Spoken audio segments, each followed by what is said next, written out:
கண் திருஷ்டி, ஓம்பல், பில்லி சூனியம் நம்ம ஃபேமிலிக்கு யாராவது செஞ்சு வச்சுருந்தா இந்த கோயிலுக்கு போய் தலையை சுற்றி எலும்பிச்சு பழம் சொருகிட்டு வந்தாக்க நிறைவேறுன்னு சொல்கிறாங்கங்க.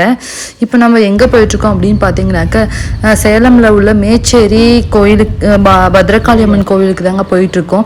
இது எல்லா சாமியுமே பார்த்தீங்கன்னாக்கா மேற்கு பக்கம் தான் இருக்கும். ஆனால் இது தெற்கு பக்கம் இருக்குது. பார்த்தீங்கன்னா இந்த கோயில் வந்து அமைச்சிருக்காங்க.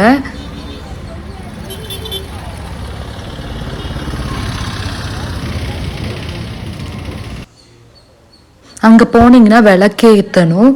அதுக்கு பார்த்திங்கன்னா நம்ம அங்கேயே பூஜை செட் இருக்கும், வாங்கிட்டு விளக்கேற்றிட்டு எலுமிச்சை பழத்தை தலையை சுற்றி நம்ம போட்டுட்டு வந்தாக்க எந்த பிரச்சனையாக இருந்தாலும் சால்வ் ஆகும் அப்படின்னு சொல்கிறாங்க.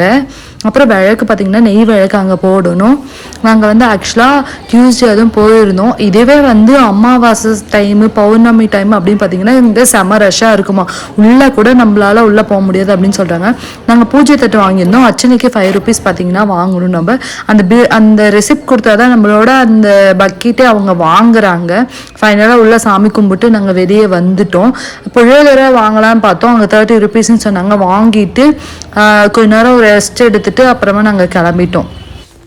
கிளம்பும் போது பார்த்தீங்கன்னாக்க அப்படியே பிக்னிக் மாதிரி ஃபுட் அங்கேயே